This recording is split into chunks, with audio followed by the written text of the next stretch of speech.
Se on jälleen keskiviikko ja Sarismiehet podcastin 3. kauden viimeisen jakson aika. Meillä on täällä tälläkin kertaa hieno kattaus Sarismiehiä. Meillä on täällä nimittäin Porin Popkane, Vesa Vitikainen. Moro! Simonsillan Jokeri, Mikko Varjamo. Moro! Äetsän Alfred, Mikael Mäkinen. Terve, terve. Ja Lempäälän Batman, Hannu Kesola. Morjesta, morjesta. Niin kuin asustakin jo huomaa. Olenko muuten koskaan kertonut teille traagista tarinaa, kuinka vanhempani ammuttiin? Liittyykö tähän helminauha? Liittyy, joka putosi asfalttiin. Ja joku synkkä kuja. Hidastettuna. Niin, jonkinlainen elokuvissa tällainen. käynti. Kyllä. No, Aika omaperäistä. ehkä joku tästä ihan vaan muutaman kerran sarjakuvissa ja elokuvissa näytetystä kohtauksesta voi arvata, että tänään kerran aiheena on siis Zorro. Batman, ja taidan itsekin riisua kaikille Spotifyn kuulijoille tiedoksi, että täällä on todella aito Batman cosplay-asu päällä. Näyttää enemmän, että on menossa ainakin Eyes Wide Shut juhliin, mutta otetaan se nyt pois. Mutta tosiaan viimeistä kauden jaksoa viedään, ja tällä kertaa jakso kannattaa todellakin kuunnella loppuun, koska puhutaan sitten jälleen meidän tulevaisuudesta, mutta ei juosta asioiden edelle vielä. Mutta juostaan heti kaupallisiin tiedotteisiin. Waltz Comic Shopista kannattaa käydä käyttämässä koodia Sarjismiehet, sillä saa yli 40 euron tilauksista postikulut pois, joten nyt ihmeessä kipin kapin kaupoille, jos Comic-Conin jälkeen on jäänyt vielä rahaa, missä mekin olemme loisteliaasti esiintyneet. Toki tätä katsottaessa emme vielä tiedä, tai tätä kuvattaessa emme tiedä vielä, miten siellä on mennyt, mutta meidät tuntii varmaankin todella hyvin. Ja sitten jos on niin kuin Mikko, eli digitaalisen sarjakuvan ystävä, niin Global Comicsia ehdottomasti tilaamaan. Mikko on ainakin tarttunut tähän meidän sponsorihaasteeseen ja Kyllä, ottanut siellä alustan varmaan käyttöön. 10 eri tarinaa kesken tällä hetkellä. Vahva suositus. Joo. Mutta itse Batmanin, mehän ollaan Batmania jonkin verran meidän jaksoissa kyllä sivuttukin. Ollaan puhuttu Dark Knight 2, eli yhdestä Batmanin parhaista tarinoista, mutta tänään luodaan vähän syväluotaavampi katsaus, koska Batman täytti tässä maaliskuussa juuri 85 vuotta, niin ehdottomasti täytyy ottaa jakson aiheeksi. Ja tänään käsitellään sarjakuvia, ja Batman nyt on niin suuri hahmo ja laaja aihe muutenkin, että varmasti jos jatkamme, niin tulemme palaamaan Batmaniin vielä joskus myöhemmin. Eli käsitellään nyt tämän ekan tunnin aikana kaikki Batman-sarjakuvat. Kaikki. Ja syntytarina oikein vielä juurta jaksain uudestaan. Nopealla matikalla jokaiselle lehdelle jää joku 15 sekuntia aikaa sitten. Ehkä suurin piirtein. Mutta Hitaammalla matikalla vielä vähemmän. niin. Mutta Vesa, meidän työjuhta, ehkä annan sinulle tässä nyt puheenvuoron. Saat meille vähän jaksoa valmistelun, niin ole hyvä. Joo, kiitos. Eli tosiaankin, jos 39 vuonna Batman syntyi melko lailla pian teräsmiehen hahmon syntymän jälkeen, ja tämähän ei ollut täysin niin kuin tyhjästä temmattu, että supersankareita ruvettiin vaan tekemään, vaan supersankareitahan edelti pulp-hahmot, niin kuin esimerkiksi Mustanaamio, josta meillä on myös ollut jaksoa, Zorro, The Shadow ja niin poispäin. Ja tämä ensimmäinen Bob Kanein ja Bill Fingerin nimiin mainittu kemikaalisyndikaatin tapaushan on sitten myöhemmin osoitettu, että tämä tarina oli aikaista lailla yksi yhteen 3 vuotta aikaisemmin ilmestyneen Shadow-seikkailun niin kuin tarinallisesti koko juoni. Bob Kane, tuo sarjakuvamaailman suurin visionääri. Joo, Bob Kane ilmeisesti muutenkin tykkäsi omia niin kuin toisten ideoita ja kunniaa toisten tekemisistä omiin nimiinsä. Ja sitten esimerkiksi Bill Finger, joka pääasiassa hoiti, niin ilmeisesti aikaista lailla puhtaasti nämä ideointityötkin melkein hänen nimissään. Tai siis niin kuin hoiti sen, ja Bob Kane otti ne omiin nimiinsä. Vähän samalla tavalla kuin suuri osa ihmisistä kuvitteli jossakin vaiheessa, että Walt Disney itse piirtää kaikki akuankkaseikkailut, niin samalla tavalla Bob Kanein nimi oli pääasiassa noissa Batman-seikkailuissa isolla, ja sitten ohimennen jossakin saattoi lukea, että joku on oikeasti ollut muukin tekemässä sitä. Ja samahan se olisi vanha vekkuli Stan Leekin väittänyt keksineensä vaikka kuinka monta hahmoa, mutta ilmeisesti näin ei ole kuitenkaan. Joo, kyllä. Näillä molemmilla herroilla oli ilmeisesti vähän tämmöinen niin kuin taipumus ottaa juttuja omiin nimiinsä. Ja se voi olla tietysti, että esimerkiksi piirtäjäporukka on ollut sen verran vähemmän ulospäin suuntautunutta, niin tämmöiset herrat kuin Bob Kane ja Stan Lee on päässyt sitten markkinamiehinä niin hoitaa tämän niin kuin esiintymisen. Ja juuri onnistuivat. Nämä on aika tunnettuja näitä hahmot. Joo. Mulla oli siis vähän sama ongelma tuossa muutama vuosikymmen sitten, kun mä loin tämmöisen Kersati Napalm-hahmon. Että Hetkinen, palataanpa tähän Jakson jälkeen. saunan takana. Joo. Mutta joo, kyllä Bob Kane vanha kettu, niin sitten kanssa swipannut tätä taidetta ihan vielä vanhoilla päivillään Todd McFarlaneista lähtien. Että kyllä hän on aikamoinen monitaituri. Oho, tämä voisi olla hyvä, jos tähän saataisiin editoitua noille meidän lukijoillemme muutama hassu kuva näistä swipauksista.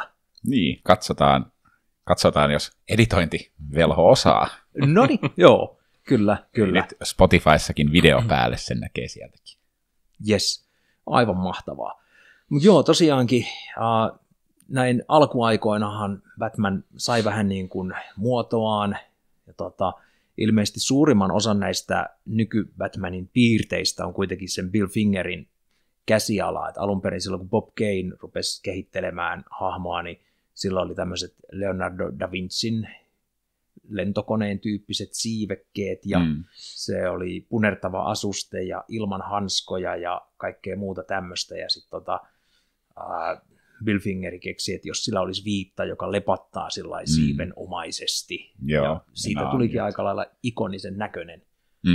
Ja sitten tietysti hanskat saattoi olla kätevät, koska jossakin vaiheessahan voisi olla, että Batmanin henkilöllisyys paljastus siinä vaiheessa, kun hän käy sotkemassa jotain rikospaikkaa, ja jeparit saa sormenjäljet selvitettyä ja niin poispäin. Et se nyt varmaan on aika kiistatonta, että hän on sen Batman-nimen kuitenkin keksinyt. Mutta joo, kyllä. kyllä. Ehkä se jos jostain voi olla niin, varma. Joo, kyllä. Se on aika jännä, että sitten jonkun muun visionäärin on täytynyt tuoda tähän itse hahmon ulkomuotoon nämä kyllä. lepakkomaiset piirteet. Se paljon jos on nimi. Joo. Ja siis, Kanehan ei itse keksinyt Gotham Cityn nimeä, ja itse asiassa suurin osa sivuhahmoistakin on, tai siis rikolliskaartistakin on monen muun eri tekijän luomia. Mutta ei siinä mitään, hahmo on kokenut paljon, on ollut ne alkukauden synkät vaiheet. Ihan ensimmäisissä tarinoissahan Batman itse asiassa oli vielä hivenen tämmöinen pulp-hahmon tyylinen, ja ammuskeli aikaista lailla surutta kriminaaleja. Tästä oli joskus hauskaa keskustelua jonkun keskustelupalstan tiimoilla jonkun jenkkisarjakuvafanin kanssa, joka oli sitä mieltä, että ei, Batmanhän ei se ammuskellut ketään, kun korkeintaan silloin 80-luvulla oli jotakin yksittäisiä tarinoita, missä se esiintyi aseiden kanssa, mutta käytännössä siellä ihan varhaisemmissa tarinoissa niin Batman saattoi ammuskella rosvoja ja ammuskella vampyyrejä hengiltä ja niin poispäin. Ja sitten jossakin vaiheessa keksivät, että hei, tässä voisi olla hyvä idea tällä, että jos tämä Batman ei kuitenkaan tappasi ketään, ja sitten ne rupesi unohtamaan, että se on ammuskellut ja tappanut. Toki listihän se muillakin tavoilla kriminaaleja, saattoi kaataa jotain patsaita päälle, vaikka pudottaa kriminaaleja. Kiitos. Pudottaa kriminaaleja jostain korkealta, taikka seivästää ne johonkin ja muuta vastaavaa tämmöistä. Että siinä vaiheessa Batmanilla oli aika kova body count. Mutta minun ei tarvitse pelastaa sinua. No just näin. Niin, totta. Joo. Mutta joo, sitten oli niitä vaiheita, kun supersankarisarjakuvien suosio yleensäkin vähän laski sodan jälkeen. Ja toki on siis sinänsä ymmärrettävää, että sodan aikaahan tämmöinen ihmisten ammuskelu oli tavallaan ihan sankarillista touhua. Sen jälkeen kauhusarjakuvat sun muut sai enemmän suosiota ja supersankarit vähän vähemmän, ja Batmankin kehittyi sitten hivenen semmoiseen niin kuin enemmän joviaaliin suuntaan, se ei ollut enää niin synkkä ja niin poispäin. Ja tässä vaiheessa oli joku TV-sarja, mistä me nyt ei varmaan tässä sarjakuva-aiheisessa jaksossa niin paljon mainita, mutta näihin aikoihin se sarjakuvakin oli hivenen semmoista hassumpaa, ja sitten siinä 70-80-luvun tienoilla se sarjakuva alkoi palautumaan hivenen näille synkemmille juurille, ja nykyään se on aika lailla tiukasti näissä synkissä juurissa sitten, tai löytänyt itsensä aika lailla synkkänä meininkinä. Niin, varmaan siinä O'Neillin ja Neil Adamsin aikana sitten niin kuin palautunut vähän tämmöisille synkille juurilleen ehkä. Ja Joo. muutenkin vähän eroon semmoisesta ehkä hupsuttelusta. Joo, Ei se Jokerikaan aina ole ihan sellainen ollut, miten vaikka viime aikojen leffoissa.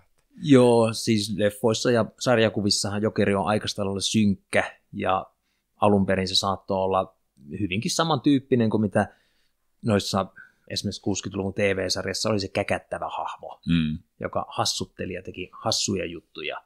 Ja sitten taisi olla nimenomaan just näissä Neil Adamsin kauden lehdissä, jossa se alkoi hakemaan tämmöistä niinku psykopaattista rikosuraa enemmän. Joo. Ei. Miten maistuuko tämmöinen vanhempi Batman-sarjakuva? Tuleeko semmoista luettua? No itsellä oikeastaan on, tai missä menee nyt vanha raja? Tätä mäkin jäin niin miettimään, että missä menee. Niin, 50 vuotta sitten. Nyt saa määritellä ihan itse.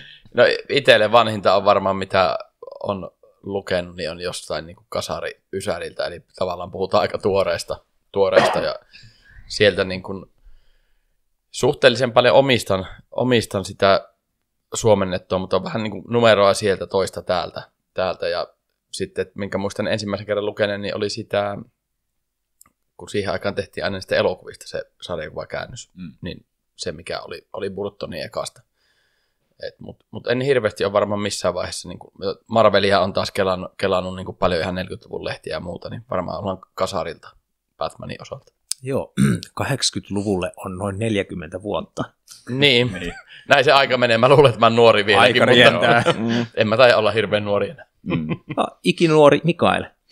No, mulla Batman sanoisin helposti alkaa ja loppuu Frank Milleriin.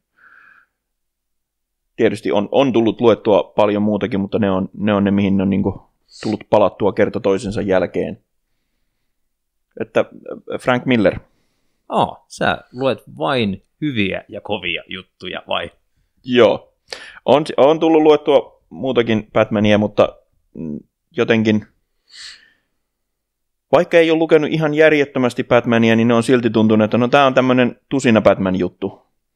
Aina silloin, kun siinä on normaali numerointi, niin mä oon sillä, että se on se normi Batman ja siinä tapahtuu asioita, kun taas sitten jotkut tämmöiset erikoisjulkaisut, niin ne on iskenee aina huomattavasti paremmin. Joo. Miten, Hannu? No mä ehkä jakaisin niin kuin omassa päässäni just sen ehkä vanhan Batmanin, niin ehkä just siihen Adamsin ja O'Neillin kauteen niin kuin sitä ennen ja sen jälkeen, niin kyllähän niitä suomeksikin on tullut jonkin verran, tuli silloin aikanaan Semikiltä niitä Batmanin klassikoita, mitkä oli oikeasti niitä vanhempia tarinoita, niin en mä nyt sanoisi, että mä niitä lehtiä lähtisin niin kuin missään nimessä keräileen tai jotain isompaa kokoelmaa ostaa, mutta sillain ihan hauskahan niitä on lukea, niin kuin nähdä vähän, että minkälainen hahmo se on joskus aikanaan ollut, mutta ei ne ole ehkä sellaisia, mitkä mua niin hirveästi kiinnostaa. Sitten just näitä Adamsin juttuja, niitähän tuli suomeksi, eikö tullut pehmeäkantisena albumina, ja sitten tuli ne pari kovakantistakin alpparia silloin uudelleen väritettynä aikanaan, niin nehän alkaa sitten olla jo tosi kovia storeja. Mutta en näistä vanhemmista ehkä ihan niin hirveästi dikkaile kuitenkaan. Että ehkä menemmekö vielä sitten vähän myöhemmin näihin tuoreempiin tarinoihin tai tuoreempiin 80-luvulta tai jostain eteenpäin. Niin. Mutta ehkä tämä tästä asiasta. No niinpä joo, kyllä. Joo, itsekin muistan, että kyllähän siis 80-luvun sarjakuvathan oli jo aikaista lailla tykkiä materiaalia. Siellä oli kuitenkin ihan kovia tekijöitä. McFarlanehan teki kans jonkun verran, jos yksi meidän suosikki tekijöistä. Niin, kyllä. Ja tämän kuuluisan kannen, missä on nämä 3 kättä. Voin senkin editoida tähän. Joo, sitä muun muassa Bob Kane on mun mielestä swipannut jonnekin. Joo. Myöskin. Kyllä. Joo. Mutta tosiaankin Suomessahan ilmestyi sitten tässä jonkun aikaa sitten kovasti niin DC-materiaalia. RV-kustantamolta tuli niin siellä oli Justice Leaguea, Teräsmiestä, Batmania, Aquamania hän tuli myös yhden alpparin verran. Ja Batmania tuli ihan jonkun verran. Ja nämä oli kaikki ihan laadukkaita tuotoksia kovissa kansissa, isoja kirjoja. Ja se, mikä itseä siinä vähän niin kuin toisaalta mietitytti, että siellä oli joukossa niin tämmöisiä ihan ehdottomia klassikoita. Ja siellä tuli niin kuin esimerkiksi Tappavaa pilaa ja muuta vastaavaa. Sehän oli varmaan Alan Mooren ehkä kovin Batman-tarina, minkä hän on tehnyt. Ja sitten siellä tuli semmoisia aika lailla, sanotaan suoraan keskinkertaisiakin Batman-tarinoita, ja se oli sikäli hauskaa, että nehän kaikki oli kovissa kansissa, joten sehän näytti arvokkaalle se alppari, ja sitten se sisälti jotain keisaripingviiniä, joka oli hyvin mun mielestä keskinkertaista luettavaa. Joo. Ja no, siinä kävi sitten lopulta niin, että italialaisella RV:llä ilmeisesti meni vähän langat sekaisin ja julkaisutahti ei oikein pysynyt ihan niin kuin lupauksissa ja DC otti sitten RV:ltä noi julkaisuoikeudet pois ja nyt tässä ei ole pitkään aikaan Suomessa nähty. Joo, siinähän taisi olla myös sitä, että niille ei kelvanne Suomen 500 kappaleen painokset ja olisi pitänyt painattaa enemmän. Joo, kyllä. Ja sen takia nyt lisenssiä ei ole Suomessa tällä hetkellä ollenkaan sitten kenelläkään. Joo, niin. Siis sehän oli italialainen firma muistaakseni, Joo. RV. Juu, siellä ne soppariasiat mun mielestä loppu kokonaan, niin sen takia kai se nyt sitten lopulta kaatuu. Mä oon kans vähän samaa mieltä, se RVn aika ollaan joskus aikaisemminkin taidettu siitä nopeasti puhua, niin sellaista hienoa DC-aikaa, että silloin pääsi itsekin vähän enemmän DC-hommia sisälle, eikä ole koskaan tullut niin laajasti niin DC:tä seurattuakaan kuin siihen aikaan, mutta sitten se vähän lopahti kyllä ton RVn myötä.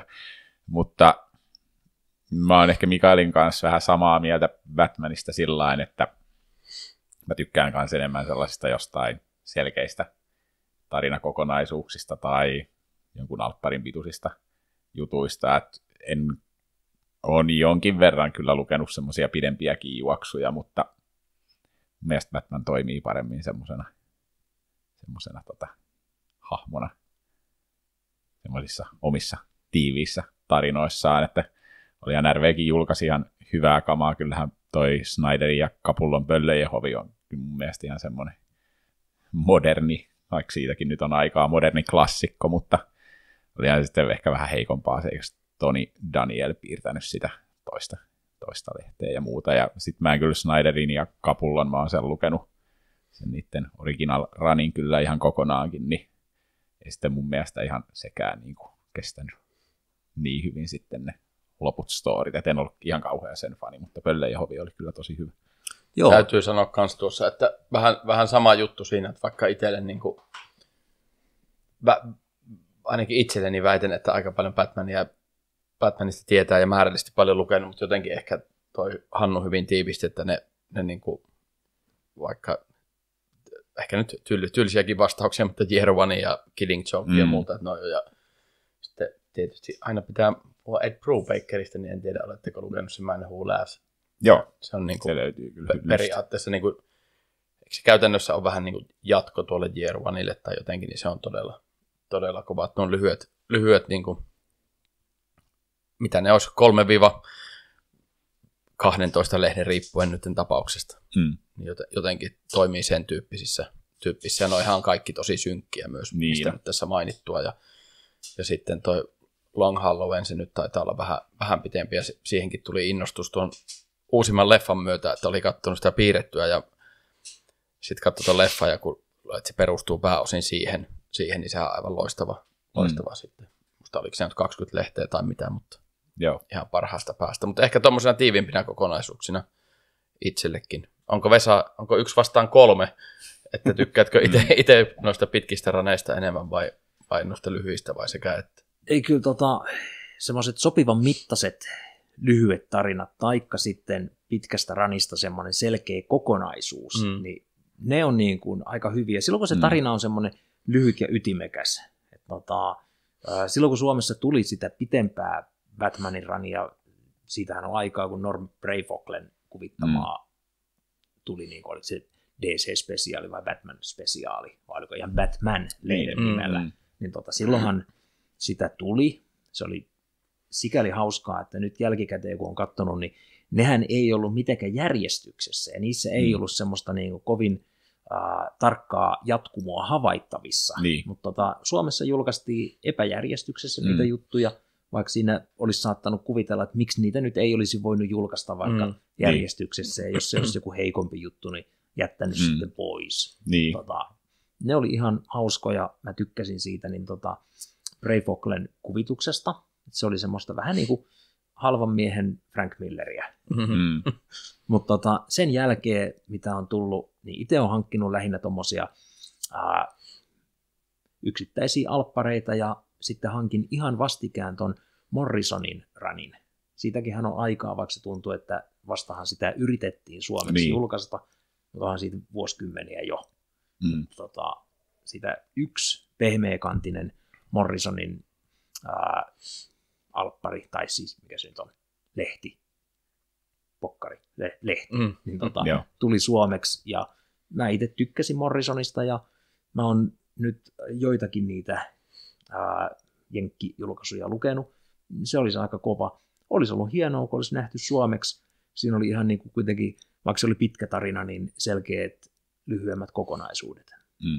Joo, ja onhan siis just Batman, mitä nyt silloin 80-90-luvun taitteessa Suomessakin julkaistiin, niin kyllähän esimerkiksi just Year Oneit ja Death in the Familyt ja mitä silloin tuli niin kuin todella kovaa kamaa sekä oma ikisuosikkini Pedon 10 yötä. Katsotaan, pääsenkö mä siitä kertomaan kohta vielä lisää, niin kyllähän ne oli niin kuin niissä Batmanin niissä omissa lehdissään, että ne on vaan irrotettu kokonaisuus sieltä, mutta jotenkin tuntuu, että ainakin niissä sen ajan tarinoissa ei just ollut ehkä sit siellä siviilipuolella, Bruce Waynein siviilipuolella, niin sellaista varmaan kauheata jatkumoa, mitä nyt olisi huomannut, jos ottaa sitten vaikka vertailuun nyt Marvelin puolelta vaikka jonkun suosituimman hahmon, vaikka hämähäkkimiehen, niin siellähän niin koko ajan siellä yksityiselämässä myöskin tapahtuu. Mutta mun mielestä näissä nyt ei ainakaan sen ajan lehdissä, niin ei ollut niin kuin sillain kauheasti sillä väliin. Mikä johtuu osittain siitä, että ainakin mun mielestä Bruce Wayne verrattuna Peter Parkeriin, niin Bruce Wayne hän on tosi tylsä hahmo. Että se on vaan miljonääri ja playboy. Joo. Ja mun mielestä DC:llä muutenkin niin kuin ehkä toi hahmojen syvyys on, miksi varmaan kääntynyt aikanaan enemmän Marvelin kelkkaa.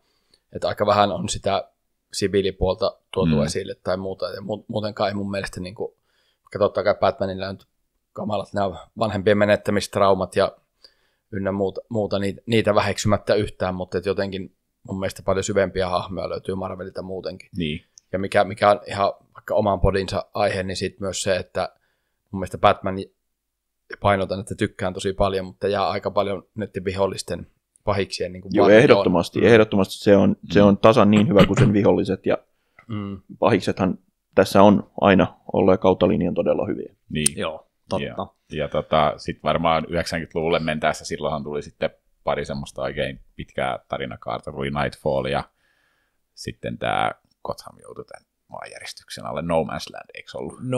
Oliko se ensin Kataklysmi? Ja joo, taisi olla sitten No Man's Land, niin nehän oli tosi pitkiä kokonaisuuksia. Mä oon ne kummatkin kyllä lukenut joskus aikanaan, niin ei niistä kyllä kauheasti mieleen jäänyt. Aika sellaista keskinkertaista menoa mun mielestä tuollain niin kuin päälehtien osalta. Mutta 90-luku muutenkin. Siis siitä ollaan juuri viikonloppuna puhuttu. Joo, ja Comic-Conissa siis jotain, mitä me ei tiedetä, mitä me ollaan puhuttu, mutta Marvelin puolella, mutta varmasti kaikenlaista. Joo, ja siis paljonhan niitä jäi tämmöisiä niin kuin isoja kokonaisuuksia täysin näkemättä Suomessa. Niin kuin nyt joku Knightfall ja niin poispäin. Suurin piirtein kaikki tietää, että joku tämmöinen mega-happeningi on ollut, koska siitä on ohimennen ollut jossakin toisessa mediamuodossa. Se on niitä ainoita, mitä mä oon oikeasti lukenut englanniksi, lainasin Hyvinkään kirjastosta. Joo. Ja niin onko se Äitsän lähikirjasto? Ei itse asiassa, se on vähän kauempana. Mutta nyt kun sä rupesit sanoa siitä, niin nyt vasta totesin, että mä oon ne lukenut, eikä sieltä muutenkaan jää kauheasti muistikuvaa, mutta ei ollut jäänyt mitään muistikuvaa, ennen kuin nyt yhtäkkiä tajusin, että niin mähän oon oikeasti lukenut ne, mutta Joo. ei ne ole niin erikoisia, toisin kuin joku verimyrsky tai joku, joka jäi niin kuin saman tien sillä lailla, että tämähän oli upeeta. Ja tästä päästäänkin hyvin aasisillan kautta kyllä tuonne Elseworlds-tarinoihin, eli sellaiset tarinat, jotka ei niin kuin kuulu tähän Marvelin DCn Ei ne kuulu Marveliin. Ei sinnekään ihan vaan teille, jotka ette niin paljon sarjakuvia seuraa, niin Batman ei kuulu Marveliin, eikä Elseworlds-tarinat kuulu siis myöskään DCn pääuniversumiin. Veikkaan, että on todella paljon niitä kuuntelijoita, ketä ei sarjakuvat kiinnosta. Joo, niin mun mielestä Batman sopii taas täydellisesti niinku sellaisiin tarinoihin. Elseworldsista löytyy kyllä ihan mun suosikkitarinoita, ne on just nämä verimyrskyt, mitä tuli suomeksikin muutenkin. Kelly Jones on yksi mun suosikki Batman-piirtäjistä. Mikael taisi olla tästä asiasta ei mieltä, vai oliko?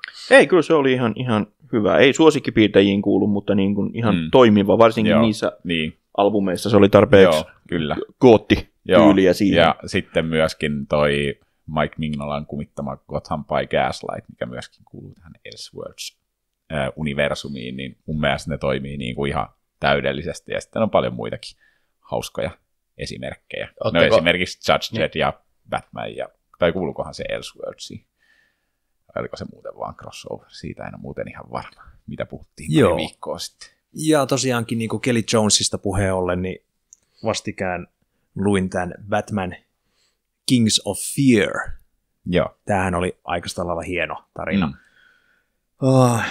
Batman ja Scarecrow ottaa yhteen. Sinänsä tosi kaunista kuvitusta. Siellä oli välillä hetkiä, että hahmot lähinnä niin kuin seisoo keskenään ja psykoanalysoi. Että siinä pientä miinusta, että olisi voinut pikkasen enemmän olla jäpinää, mutta muuten ihan hieno tarina. Joo. Ja näitähän luettu? Mä oon lukenut kyllä tämän Doug mitenkäs se nyt auttakaa nyt joku lausuu. Moenk. Hänen ja Kelly Jonesin on suurin piirtein kaikki Batmanit kyllä lukenut, mutta enemmän mua ehkä viehättää loppupeleissä kuitenkin se kuvitus siinä. Mutta siis tää oli, mä muistan, siitähän tuli se, missä oli Scarecrow ja Batman taistelee kannessa, tuli semmoinen varmaan 100-sivuinen läpyskä, missä oli sitten, eikö se ollut Man Thingi myöskin, taisi olla siinä jossain sen Alpparin tarinassa, ja sitten oli Scarecrow. Swamp Thing. Ei kun. Niin, Swamp Thing, sorry. Näillä hahmoillahan ei ole mitään yhteistä. Ei ole. Niin kuin ei muutenkaan mitään samantyylisiä Marvelin DC-hahmoja. Kun meni sekaisin, niin se on jättänyt mulle kyllä, en nyt muista minä vuonna tuli, mutta varmaan 90-luvun puolessa välissä, niin ensinnäkin just varmaan ekan kerran nähnyt Kelly Jonesin kuvitusta silloin ylipäätään, niin se jätti kyllä ihan semmoisen lähtemättömän vaikutuksen, ja sitä tulee kyllä sitä lyhtä Alpparia tulee luettua. Et silloin harmitti aikanaan, että miksei tätä tule lisää. Sitä olisi saanut kyllä julkaista enemmänkin. Oletteko näistä ei tähän pääuniversumiin kuuluvista niin lukenut niitä Snyderin Dark Knight Metalia? Sieltä löytyviä esim. Toi se on tossa. Joo, siinä. Metalli on siinä. Ja sieltä tullut joku meistä selvästi on lukenut sitä 5. Joo, se on siis kesken. Mutta aivan loistava. Niin kun. Se on loistava. Sieltä on tullut paljon noita tie-inneja ja muuta, ja sitten just niin kuin pahis Batmani, toi Batman Who Laughs ja muuta, että on hyvää tarinaa. Toisaalta jopa parempaa kuin ihan pääuniversumin jotkut jutut. Joo, hetkinen. Eikö tämä ole niin kuin pääuniversumin crossoveri? Vai oliko se silleen, että siihen yhdistyy niitä muita Dark? Joo. Siis ainakin mulla oli semmoinen käsitys, että tämä on pääuniversumin crossover, mihin tulee niitä darkkia hahmoja sitten mukaan. Niin on. Kommentoikaa äkkiä ennen kuin se on luettu. Katsoo sen tuolta netistä, että mikä oikea vastaus on. Kommentoikaa nyt äkkiä. Tarkistuspädi. Tämä on tämmöinen ihan perussarismi, että puhuu DC:stä, tulee aina sanomista. Mutta siis mä olen lukenut sen alun, on siinä varmaan 100 sivua luettu. Mutta tosiaankin siinä oli mun mielestä tosi hienoa, että se on niin kuin tavallaan Batman-keskeinen crossoveri, ja sitten siihen tulee mukaan niitä muita DC-tyyppejä, että nyt siinä heti alussa on ollut jo niin Suicide Squadia ja Teen Titansia ja tietysti Nightwingia, ja onhan siellä niinku seikkailla myöskin Justice Leaguein porukkaa. Joo, mulla on myös monesti ollut toi Omnibus kyllä tuolla Waltz Comicsin ostoskorissa, mutta sitten mä oon aina lopulta korvannut sen jollain muulla, kun se on vähän vähän ehkä hintavampi, varsinkin kokoon nähden ehkä vähän hintavampi kuin Marvelin vastaavat, mutta tosiaan en ole kyllä RVn jälkeen, niin en ole ehkä pääuniversumia kyllä ihan kauheasti juurkaan lukenut, että on mennyt kaikki nämä ohi ja myöskin Tom Kingin kirjoittama ja aika paljon internetin keskustelupalstoilla parjattu myöskin rani, mutta en osaa sanoa kyllä siitä, minkälaista laatua on, mutta se on jäänyt kanssa lukematta. Joo. Mutta Tom King En edes tarkistanut, mutta olisiko se ehkä niin, että pääuniversumia tulee muista universumeista, entä muita veikkaisitte näin? Joo, ihan hyvälle kuulostaa. Siinähän alkupuolella ainakin on Jim Leetä taiteena. Se tuntui tosi miellyttävälle alkaa lukea, että Jim Lee, tämä on tehnyt aika hyvää. Montako numeroa Jim Lee pysyy deadlineissa? Mä en sitä kysynyt. Mutta tässä kohtaa on pakko sanoa yksi omituisimmista sekasikijöistä ikinä, eli All Star, Batman ja Robin, jossa Frank Miller, joka on oikeasti tosi hyvä kirjoittaa, ja Jim Lee, joka on tosi hyvä piirtään, mutta niiden tyylit menee niin huonosti yhteen, että se oli niinku aivan kamalaa luettavaa, kun tiesi, että tarinana tämä oli ihan, no ei se ollut kyllä Millerin parhaita tarinanakaan, mutta Jim Leen kuvitus teki siitä vielä niin erikoista, että siitä tuli hyvin omituinen olosta lukiessa. Joo, kyllä. Se oli ihan hyvä loppuratkaisua odotellessa. Niin. No joo, kyllä. Hei, Tom Kingistä puhuit, ja mä olen kanssa muutaman niitä Kingin juttuja ostanut, mutta taitaa olla vielä lukemattomien hyllyssä. Kingillähän taisi olla se juonikuvio, että Catwoman ja Batman olisi menossa naimisiin, ja sitä sitten vatvottiin siinä jonkun verran. Vai tuliko Tom Kingia? Kerkisikö sitä tulla RVltä? Kun mulla tuli nyt mieleen, että mä jostain olen lukenut kyllä alkua itse asiassa niistä senraneista. Mutta, semmoinen muistikuva on, että olisi tullut alkupuolta. Mikael, muistatko?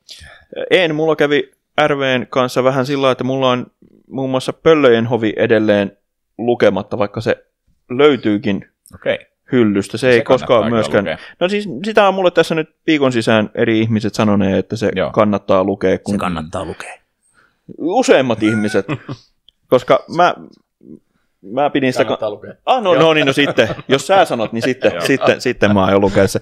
Mutta sekin vaikutti mun mielestä niin jotenkin tusina Batmanilta. No, se ei ehkä ole ihan tusinaa. Siinä oli välillä semmoisia piirteitä, että tuntui, että onko tämä Elseworldsia vai ei. Ja sitten se oli sikäli hauska tarina, että se niin kun vaikutti sillä tavalla Batmanin kuitenkin perussarjakuvan jatkumoon, että siitä oli niin kuin viitteitä myöskin tuossa metallissa vielä ja niin poispäin, mutta ei spoilata siitä enempää. Ja eikäs muutenkin nykyään nämä Elseworlds-tarinat, niin onko se yhtä kuin DCn Black Label? Vai onko se Elseworlds säilytetty vielä? Nyt mä en muista. Mä olen sitä Black Labelia kyllä ainakin ostanut useampia numeroita. Onkohan se nyt niin, että Elseworldsia ei taida sitten tulla? En ole ainakaan nähnyt niitä. Niin, kun näähän on kaikki oikeastaan, mitä Black Labelilta on, niin vähän tämmöisiä ehkä vaihtoehtoja. Joo, siis vaihtoehtoja. No onhan siellä sitten kaikkia muitakin. En ole kyllä ihan kaikkia lukenut, mutta nyt saa taas joku korjata. Joo. Saatan olla väärässäkin. Oliko toi Batman Imposter, niin olikohan se Black Labelia? Se oli ainakin. Joo, se näkyy siihen. Tämä on kyllä totta, kuten Hannu sanoi, että hyvää tämmöistä arvailua, kun Marvel-miehet puhuu DC:stä. Eli me oltiin vähän niin kuin kaikki oikeassa. Tuo Dark Multiverseen, mutta se yhdistyy siihen, tai niin kuin alkaa normaalisti Dark Multiverseen. Nyt tarkistin sieltä internetistä, kuten... No niin. Joo. Internetissä on paljon asioita. Se riittää, että on yksi juttu, jonka YouTube-kommentoijat joutuu pistämään. Eli ehkä jopa spoilasin Vesalle jotain, kun on vielä kesken niitä. Niin on. Jussi, Man-Bat 88 ja muut DC-tietäjät, niin kertokaa, miten asiat on. Terkkuja teille kaikille. Joo, mutta tosiaankin niitä Black Labelin juttuja, toi Imposter oli aikaista lailla hyvä. Siinähän on niin omaperäinen juttu, että joku muu esiintyy Batmanina. Olisitteko tämmöistä käännettä voinut kuvitella? Ei. Onko tämä Bob Kanein kirjoittama? Eikö se ole kuollut jo? No ei. Joo, sitten sen Batman Damned-alpparin ostin kanssa. Ja oliko se Asarello ja Vermeon? Juu, kyllä. Aikaista lailla hienoa kuvitusta. Tarina oli vähän synkempi ja pikkasen paranormaalimpi kuin keskiverto Batmania, sanoisin. Ja tämähän oli se alppari, josta niin oli joskus aikanaan kohu, kun siellä vilahti Batmanin kikkeli.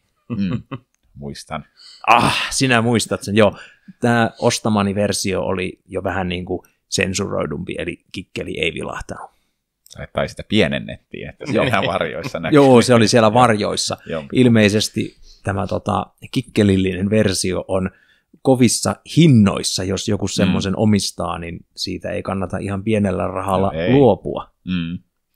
Mut muutenkin siis ihan parasta Batmania mun mielestä edustaa myöskin Jeff Loebin ja Tim Salein oikeastaan kaikki alpparit, mitä he tekivät. En nyt muista ulkoa, kuinka monta niitä on, ja sitä siihen liittyy myös noita Catwomanin albumeita, niin The Long Halloween varmaan näistä kaikkein parhaiten tunnettu, niin mitä sä ootte näistä mieltä? Batman on viety siinä just semmoiseen vähän niin kuin ehkä enemmän etsivä juurilleen.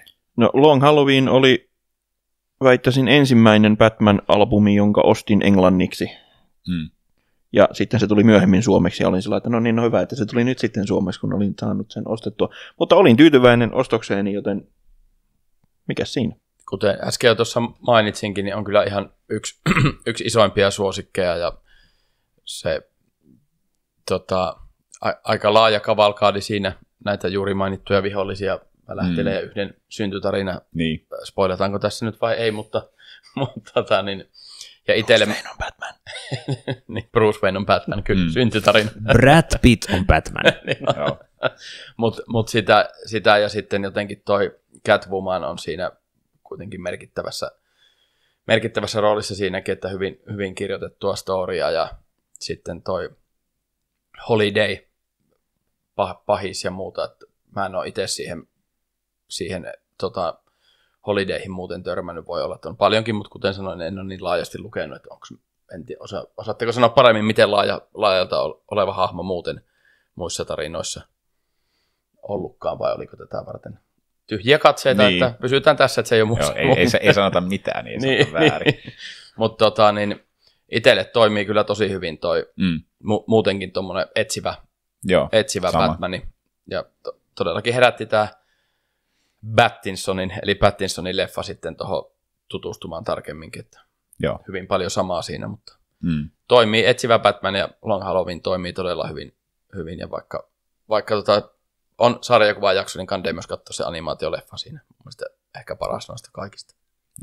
Joo, täytyy sanoa, että tykkäsin itsekin siitä. Toki siis tämä nyt on helppo olla samaa mieltä, koska se on niinku aikastalla suosittu muutenkin. Niin.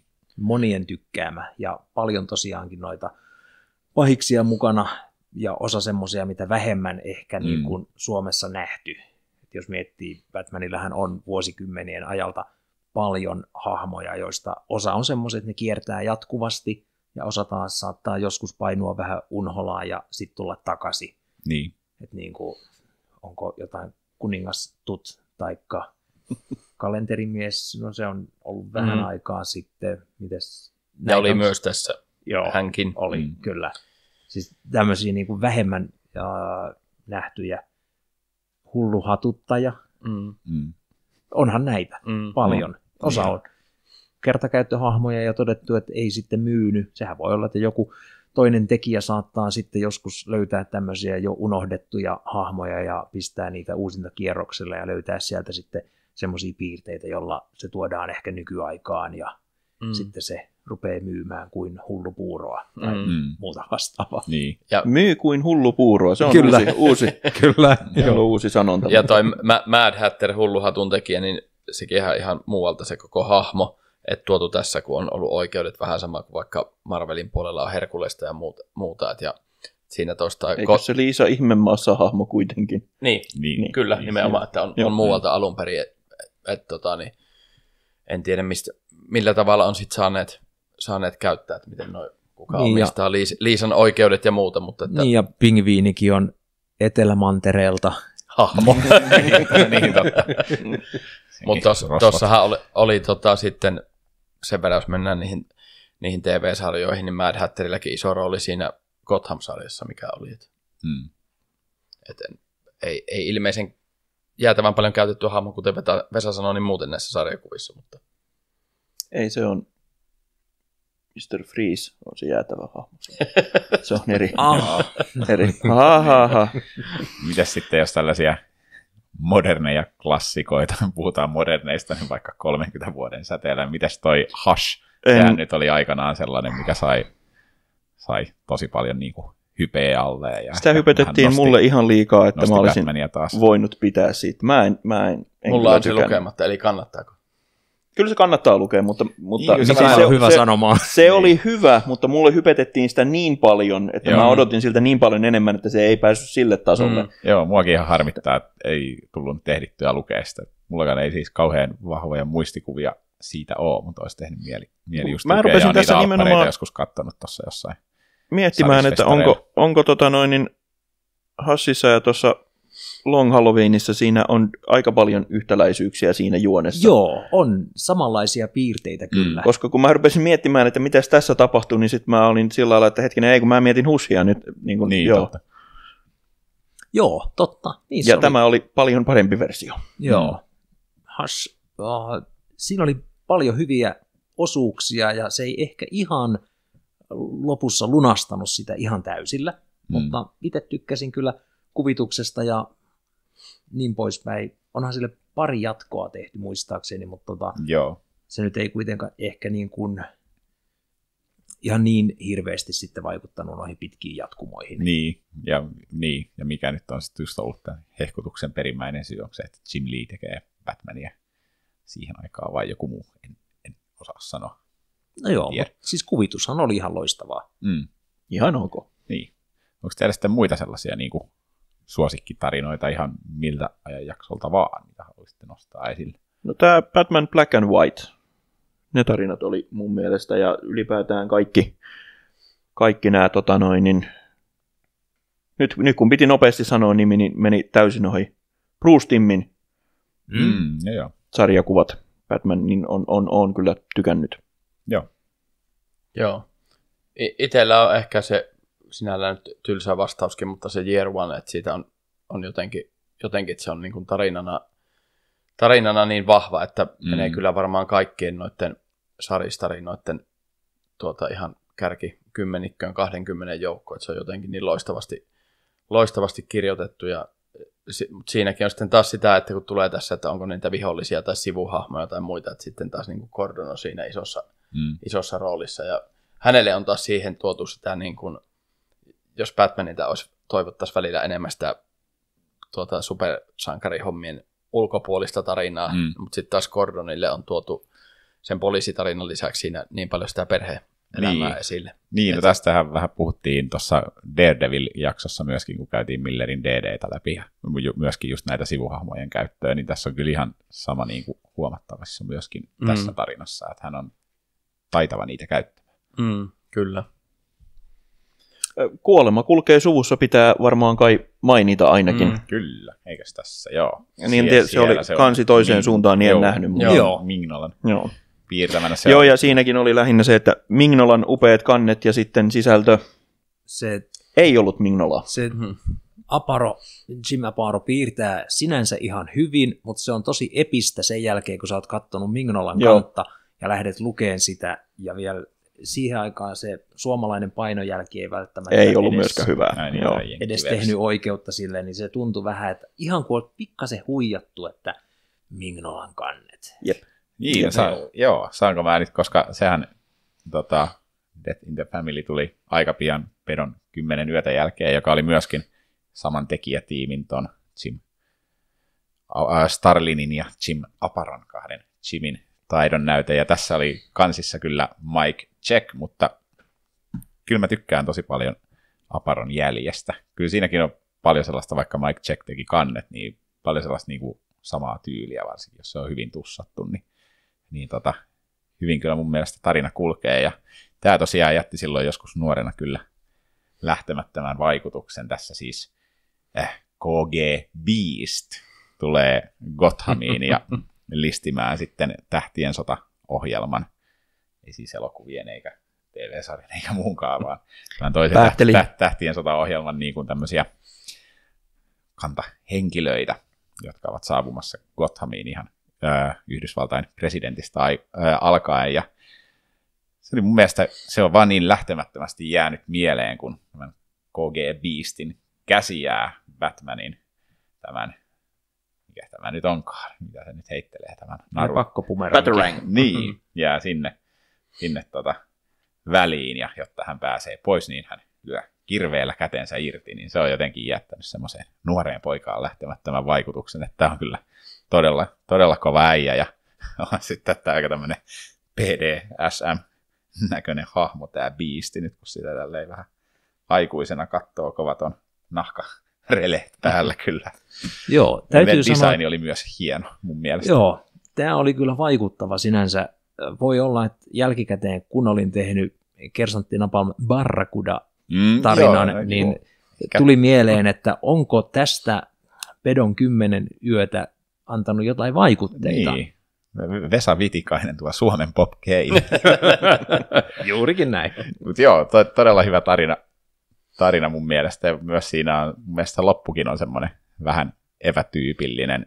Joo, nyt kädet korviin, jos haluatte lukea, ettekä halua tietää, mitä lopussa tapahtuu. Et Batman ei jääkään niinku taistelemaan loppuun asti, vaan hän lukitsee tämän jonnekin viemärissä olevaan jonnekin tilaan, laittaa metallioven kiinni ja jättää sen sinne. Et se on semmoinen hyvin muutenkin... Minun ei tarvitse pelastaa sinua. Niin, muutenkin hyvin epätyypillinen tämmöinen niin kuin supersankariratkaisu, niin se tuntuu aika tuoreelta, mutta tosiaan sen jälkeen tuli toi Death in the Family, mistä itse tykkäsin kyllä tosi kovasti, ja kyllä nämä Year Oneit ja muutkin, ja tietysti muutkin Millerin työt, niin on sellaisia, mitkä on kyllä itsellä ihan ehdottomasti siellä top 10, että siihen aikaan on tullut ihan kovaa kikkamaa. Joo, kyllä. No silloinhan tuli esimerkiksi toi Tappava pila, Bollandin kuvitus ja Mooren tarina. Se oli aika hyvä setti, yksittäinen tehokas tarina. Ja siihen liittyen, niin tästä on ollut paljon keskustelua netissä, miten se loppuu. Mahtaako Batman tappaa Jokerin siinä vaiheessa, kun Jokeri kertoo sen viimeisen vitsin siellä ja viimeisellä sivulla, näyttää sille niin kuin Batman kuristaisi Jokeria. Jos ihan tarkkaan katsoo, niin nehän nauraa kimpassa ja Batman nojaa Jokeria kohti. Ja hän nauraa vaan kimpassa sille.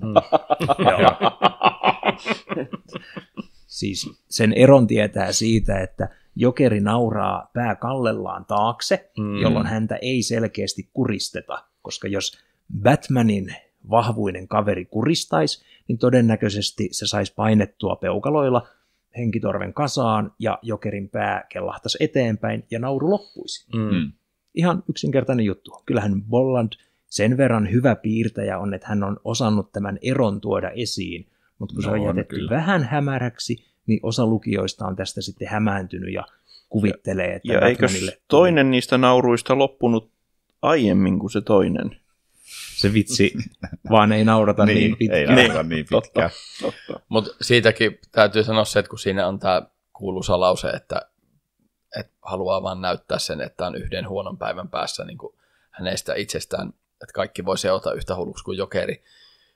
Jotenkin tulee siitä mieleen, että nämä vanhat synkät lunastajat, Milleri ja Moore ja tietyllä tapaa vaikka Brubakerikin ei niin vanhat, että jotenkin niin kuin tuommoisten kirjoittajien, ja taas sitten mennään, siellä on pahiksia ja sivuhahmojen tarinoita ja synkkyyksiä myös, mutta että noita niin kuin kaipaisi enemmän, mitä on itse lukenut muutenkin. Joo. Muutenkin sitä, että olisi, kuitenkin on tuommoinen vanhempien tappaminen ja kaikki muu, että onhan sitä nyt vatvottu edes ja taas, mutta että siihen pystyisi niin kuin psykologisesti paljon enemmän niin kuin pureutumaan. Et ehkä niin kuin itse sitä kaipaisi semmoista, että alahuuli väpättää, kun lukee. Joo. Tästä hyvä esimerkki, niin tuossa, nostatko Hannu Robin et Batman? Joo, tarkoitatko tämä? Joo. Näytä sitä Spotifyn lukijoille. Nyt saa Spotifyn lukijat. Spotifyssa taas. Joo, Jeff Lemire on kirjoittanut, ja katsopa se kuvittajan nimi, en muista ulkoa. Dustin Mikael lausuu sukunimen. Ngaien. Joo. Ihanaa Siis se yhteistyötä. kuvitus ei välttämättä näytä hirveän iskevälle. Se on ehkä vähän enemmän sellainen niin kuin taiteellista kuvitusta kuin nyt vaikka joku Jim Lee. Niin. Mutta siis tässä on just semmoista hienoa psykologista meininkiä, että Batman on vähän niin kuin huono isä, joka kouluttaa, se haluaa siitä lapsesta, joka on traagisesti menettänyt vanhempansa, niin haluaa siitä seuraajan itselleen ja kouluttaa sitä kuin sotilasta. Ja se on kuitenkin niin kuin pieni lapsi. Ja se teettää sillä niin kuin asioita, jotka ei välttämättä kuulu niin kuin normaalilapsuuteen. Joo. Ja siinä oli semmoisia hetkiä, että tuntui sillä että niin kuin, minäkin olen huono isä. Ja nolo isä tubettaa näitä juttuja. Älkää lapset kattoko. Mutta Lemirehän onkin siis ihan yksi parhaista, että on vaikka Sweet Tooth ja Old Man Logania ja Moon Knightia tehnyt ja pääsee kyllä tosi syvälle ja tosi tunteisiin noissa, että ton luen siis varmaan sitten seuraavana Batmanista nyt oli hyvä myyntipuhe ja loistava kirjoittaja. Ja sitten silloin se huono piirrosjälkikään haittaa, jos tarina vie mukanaan. Joo, se itse asiassa kun on vähän aikaa lukenut, niin se sopii siihen kuin nenäpäähän. Kyllä, tai sen unohtaa jopa sen. Niin. Joo, kyllä. Niin, tai se on ihan totta, että joissakin tapauksissa semmoinen karu ja karski piirrostyyli sopiikin sitten, jos se tarina on niin kuin sellainen. Ja muutenkin on tietysti, hänellä on paljon näitä oppipoikia ja oppityttöjä ja sitä omaa suruaan purkaa sitä kautta, että isähahmona olemista muille. Totta kai onhan sitä nyt ollut pitkälti paljon ja sitten myös hänen niin kuin suhde poikana Alfredin, joka on vähän niin kuin isä. Totta kai sitä on sillä tavalla pureskeltu.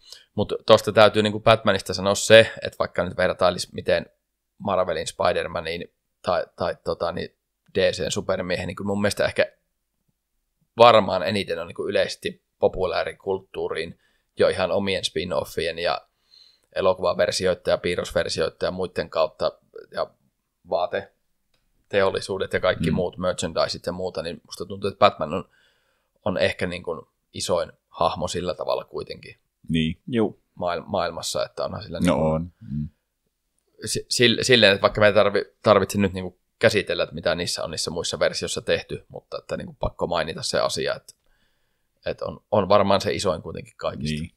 Ja mä olisin just ennen kuin Vesa alkoi tuosta puhua, niin kysynytkin seuraavaksi, että mitä mieltä, no Batmanillähän nyt muutenkin tosi iso tähän extended family, vai miksi nyt sanoisikaan nykyään varsinkin, mutta tykkäättekö te Batmanista niin kuin Robinin kanssa vai ilman, jos pitäisi valita? Pieni kierros. Otetaanko nyt ihan perus Dick Grayson Robin? No vai esimerkiksi nyt vaikka. Se on ihan kuka vaan, ihan ylipäätään. Batman seikkailee paljon kuitenkin yksinkin tarinassa. Se on aika tasaväkinen mulla kyllä. Niin. Joo. Ehkä sitten jos miettii noita, mitä tässä nyt on luetellut, että mistä tykkää enemmän, niin varmaan sitten kuitenkin lopulta ilman. Mitäs Vesa? Se vähän vaihtelee.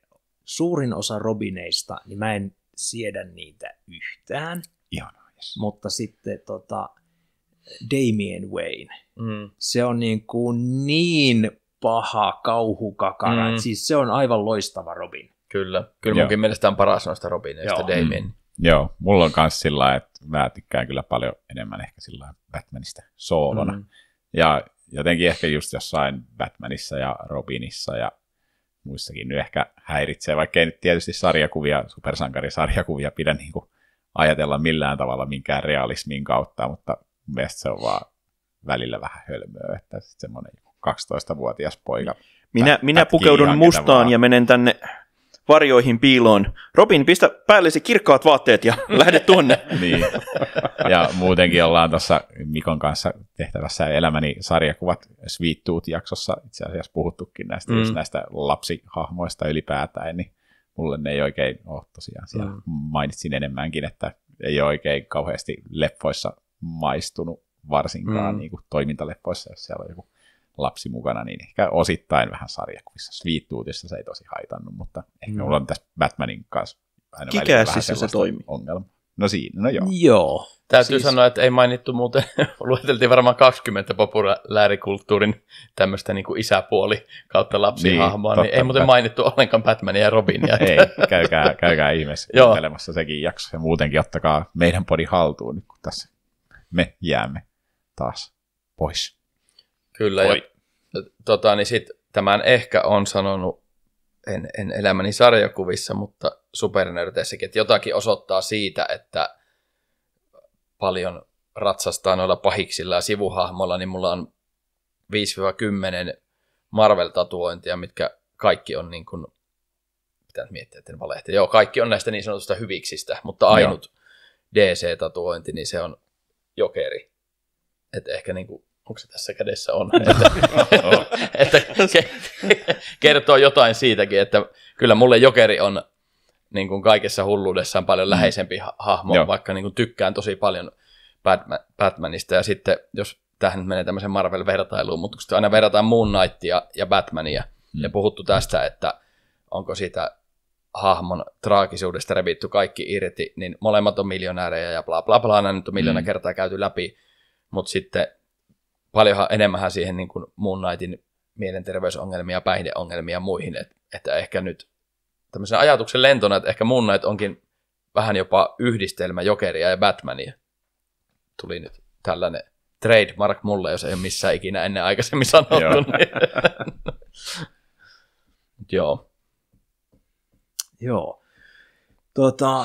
Nyt kun tuli puhetta myöskin siitä toisesta kustantamosta, ja me jonkun aikaa sitten oltiin puhumassa tuolla Tampere-kupliissa eräästä tämän toisen kustantamon todella suositusta hahmosta, joka nykyään sen takia, koska sitä käytetään niin paljon, siis ylikäytetään, niin sen tarinat on ollut pääasiassa aika lailla shaibaa. Kyllähän Batmankin on taas DC-puolen selkeästi niin kuin ylikäytetyin hahmo, että jos se niin kuin vierailee jatkuvasti joka lehdessä eri ryhmien kanssa ja sitten sillä on omia lehtiä soolona ja perheenä ja sitten on näitä minisarjoja ja Black Labelia sun muuta. Eikä siinä vielä kaikki, vaan New Yorkissa on oma Batman, eli tässä Spotifyn lukijoille I Am Batman. Oliko tuttua matskua? Ihan vaan nimeltä. Ei. Joo, okei. No, DC:llä on 2 eri Batmania, joista toinen on musta mies. Ja New Yorkissa. Joo. Eiks, niin. Niinpä. Mietin vielä sitä, että monestihan niillä ei ole New Yorkia siellä, koska se on vähän niin kuin Gotham City. Joo, kyllä. Mutta tosiaan mä lukasin ton vähän aikaa sitten, siis ensimmäisen kirjan siitä. Joo. Ja se oli ihan mielenkiintoista luettavaa sillä, että tällä Batmanilla on se aukko naamassa, mikä normi Batmanilla, mistä ihon väri näkyy läpi, niin se on peitetty, jotta poliisit ei tiedä, että se on musta mies ja ne ampuisi sitä. Varmaankin. Mutta joo, tämä oli sillä vähän niin kuin köyhän miehen Bruce Wayne, se oli siis Lucius Foxin poika, ja se ainoastaan ajelee prätkällä, sillä on Batman-puku, ja sitten se hakkaa rosvoja niin 2 teleskooppipatukalla. Et sillä ei ole niin paljon se mitään. Toisaalta ihan ymmärrettävää, 3 on tosi hankala käyttää. Totta. Mutta tässä oli kuitenkin siis kytkös, että oli Lucius Foxin poika, että semmoinen joo. Joo, ja sillä ei ole siis niinku gadgettia ja kaikkea tämmöistä. Ja se myöskin tuo esiin ja kokee, että hän ei ole mikään niin taitava tappelija. Ja ei hän osaisi käyttää mitään grappling gunia ja niin poispäin. Että hän ajaa moskarilla ja hakkaa rosvoja. Joo. Ja siinä ainakin ekassa tarinassa oli hienosti niin tämmöisiä kaikkia nykymaailman kotkotuksia. Siellä oli siis niin kuin mielenosoituksia ja oli puhetta just niin kuin kansalaisoikeuksista ja sosiaalisen median voimasta ja niin poispäin, ja myöskin paikallisen poliisin väärinkäytöksistä ja niin poispäin. Ja se oli ihan yllättävän mielenkiintoista luettavaa, ja sillä lailla just, että niin se Batmanin konsepti saatiin siirrettyä tuolla ihan luontevasti. En toki tiedä, miten suosittu mahtaa olla, mutta veikkaan, että jos lehden nimessä on Batman, niin kyllä se varmaan siellä myy. Joo. Ja varmaan tulee monelle myös yllätyksen, että ei ole Bruce Wayne, kun on ostanut ja alkaa kotona lukemaan, jos ei ole aiheeseen tutustunut. Niin, jos ostaa vaan randomilla, niin kyllä, että kato uusi Batman. Niin. Joo. Joo. No hei, miten muuten, niin kun Batmania on tullut, tässä tulikin jo esiin, että se perusjatkumo ei välttämättä nappaa, koska se saattaa olla aika rutiininomaista. Niin, ja tuntuu nykyään muutenkin melkein mistä tahansa lehdestä, niin nykyään rönsyilee niin joka suuntaan ja on kaikkea eventtiä ja muuta, että jotenkin, kun on tarpeeksi kauan tai mennyt aikaa siitä, kun on viimeksi lukenut, niin rupeaa sillain tuntuu vähän tehtävänäkin jo mahdottomalta ehkä lähteä niin kuin lukee. Niin, että miten saisi sen jatkumon kiinni. Niin. Saisiko sen sillain ripuuttaisi kaiken? Ai vitsi. Kohta alusta. Sitä olen huomannut, että DC-puolella on tehty ihan jonkun verran. Niin, olisiko tehkää DC semmoinen käyttämätön kikka, niin sitten mä pääsen mukaan. Joo. Joo. Miten hei, tuleeko mieleen vielä semmoisia niinku julkaisutoiveita, jos on luettu joitakin semmoisia Suomessa julkaisemattomia Batman-tarinoita, jos joku kustantamo pääsisi tarttumaan Batmaniin, niin mitä toivoisitte, että näkisi suomeksi? No, sanotaan, että ei ole itse varmaan mainittu muuten ollenkaan tätä hahmoa, tai siis hahmoja monikossa, mutta Red Hood on sellainen, että kiinnostaa siihen liittyvät jutut, että jos jotain Red Hood-tarinoita. Varmaan joku pitkä jatkumo löytyisi. Niin. Mä tätä eilen mietin pitkäänkin ja totesin, että kaikki ne parhaimmat mun mielestä on suomennettu. Et en keksinyt mitään, mikä siellä olisi semmoista, että pitäisi ehdottomasti saada. Niin, emmekä välttämättä nyt enää mitään 3. painosta tai 4. painosta jostain hyvästä Batman-tarinasta nyt niin oikein vaadi, mutta ehkä nyt sitten jotain, jos nyt pitäisi, niin jotain selkeitä, vaikka jotain Black Label-tarinoita, tai sen onhan näitä tossakin, nyt on esimerkiksi tämä Batman's Grave, niin Ellisin ja Hitsin 12-osainen muistaakseni sarja, niin jotain ton tyyppistä niin kuin semmoista tiivistä pakettia.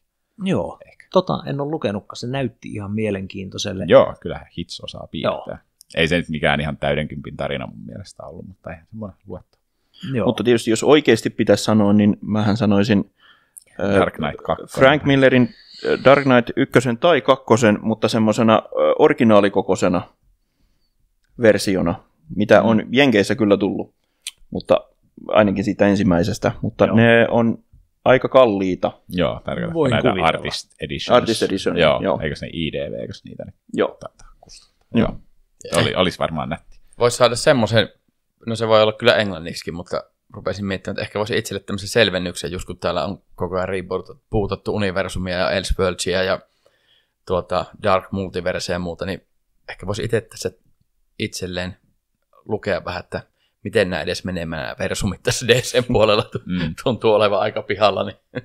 Niin, siis julkaista semmoinen niin kuin ohjekirja. Niin, kyllä. Kuinka Batmania luetaan niin, ohjekirja. se myisi varmaan hyvin. Koska olisin voinut vaikka lyödä vetoa, että tämä on jotenkin Elseworldsin alkuinen tarina, mutta ei se kyllä ilmeisesti taida olla. Joo. Joo. Yksi semmoinen, mitä itse mietin, olisi hieno lukea suomeksikin toi Sean Murphyn White Knight. Se oli semmoinen, kun sen lukas, niin ihan sellainen 9,5 tarina. Sekä kuvitus oli upeata, että tarinassa oli aika lailla samanlaista vetoa kuin Dark Knightissa oli aikanaan. Se oli niin kuin sikäli vaikuttavaa, että tuli semmoiset niin kuin tunnelmat vähän niin kuin olisi lukenut ensimmäistä kertaa Dark Knightia. Joo. Se oli sillai kova, vaikuttava elämys. Mutta, niin. Niin, olemmeko puhuneet Batmanin halki? Ei, pelkästään sarjakuvat. Meillä on vielä elokuvat ja TV-sarjat. Ja näistä olikin tarkoitus, nyt tulee kohta näpeille, oli tarkoitus puhua mahdollisesti tulevalla kaudella. Niin. Miten, Hannu? Niin, kyllä mehän kysyttiin tuossa Just Dredd-jakson lopussa, että vieläkö meitä kaivataan, ja totta kai meitä kaivattiin. Somessa tuli sellainen ryöppykommentteja, että eikä niistä kaikki edes ollut meiltä. Niin totta, että ehdottomasti pitää jatkaa, niin kyllähän me nyt jatketaan, mutta tosiaan taas ansaitulle lomalle tässä mennään. Toki on tulossa meidän Comic-Con livestä, niin on tulossa tässä vielä sitten jossakin vaiheessa, en osaa nyt tarkkaa päivää sanoa, mutta lähiviikkoina tai nyt kuukauden sisään, niin ilmestyy sitten kyllä YouTuben puolelle ja äänenlaadusta riippuen, katsotaan meneekö myöskin Spotifyhin, niin sitten jakso, joten se kannattaa ehdottomasti ottaa haltuun, jos ette päässyt paikalle, mutta tosiaan jatketaan syksymällä, katsotaan jotain yllätystä saattaa tipahtaa tässä joskus myöhemminkin, mutta syksyllä nyt sitten viimeistään taas ihan tälleen varmaankin parin viikon välein vaihtuvilla jaksoilla, mutta meidän somea seuraamalla tietysti niin pysyy näistäkin asioista kärryillä, ja tosi hienosti ollaan kyllä löydetty lisää kuulijoita tämän kauden aikana myös. Mukavaa, kun on katselijamäärät ja kuuntelijamäärät kasvaneet kyllä kovasti. Tästä on hieno jatkaa, ja jos ette ole vielä painaneet tilaa-nappulaa, niin tilatkaa ihmeessä nyt ja laittakaa peukkua, jos tämä uutinen ilahdutti, että Sarismiehet vielä jatkaa. Jos ei, niin pistäkää sitä ylösalaisin olevaa peukkua. Ne kaikki vaikuttaa siihen, että miten sitä jaetaan muille. Niin. Ja voi antaa palautetta, että miksi Marvel-miehet edes yrittää puhua DC:stä, kun sekoilevat koko ajan. Niin, totta. Ja hei, kirjoittakaa muutenkin kommenttikenttään, että mikä on teidän mielestä niin kuin paras Batman-tarina tai parasta Batmania ja muuta, niin olisi mielenkiintoista nähdä ja vähän keskustella aiheesta siellä kommenttikentässä. Tuli mieleen tuosta, pitää mainita, löytyy kotona, en ole kokonaan sitä lukenut, mutta Neil Gaimanhan on tehnyt tämmöisen niin DC Universe, missä vähän niin kuin kuitenkin kerrataan ja käydään läpi noita tapahtumia, niin siinä on semmoinen hyvä nopea buukki kaikille, jos haluaa päivittää. Joo, hienoa. Haluatteko mainostaa jotain omaa tekemistä tai somea vielä ennen kuin päätetään jaksoa? Vesa? Joo, tosiaankin Kersantti Napalamin zombihurrikaani ilmestyi tuossa ennen Tampere-kupliita, ja jos et vielä ole hankkinut sitä, niin kannattaa hankkia se pian, koska tuote on lähes loppuun myyty. Ja supernörtithän palaa Vesan ja Mikaelin operoimalla Porikonilla 8.6. siellä Livepodin. Voi kuunnella näitä vanhoja jaksoja, katsella vaikka tuossa muistillessa Hannun ja mainitsema minun ja Hannun elämäni sarjakuvat. Ja uskokaa tai älkää, niin en elä tällä podcast-työllä, vaikka näyttääkin niin ammattimaisille, mutta menkää Warner Music Livein keikoille. Myyn keikkoja työkseni. Joo, tässä alkuvuodesta ilmestyi 4. ja viimeinen osa päiväkirjani sarjakuvaa. Sitä saa kaikista hyvistä sarjakuvaliikkeistä ja muun muassa www.sotakirjasto.net, niin sitä pääsee sieltä ostamaan. Suosittelen, se on tosi hyvä. Melkein yhtä hyvä kuin Neon Spandex, jota on ilmestynyt jo 1. ja 2. numero, ja olisikohan sekin jo Sotakirjastolla saatavilla tässä vaiheessa.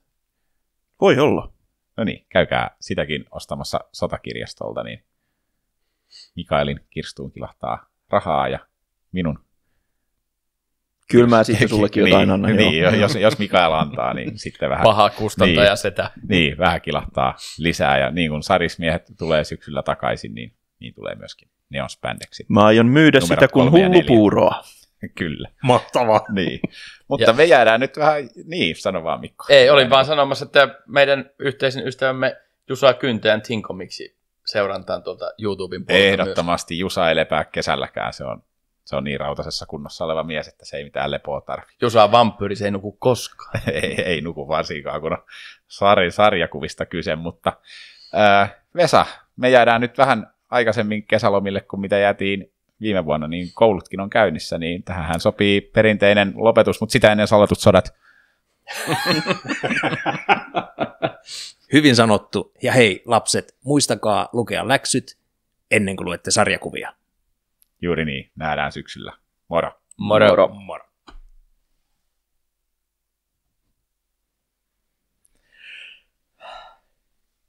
Ja hei, oikeesti, Marvel-miehet ja DC, ei toimi. Jusa ulos. Niin, nähdään syksyllä.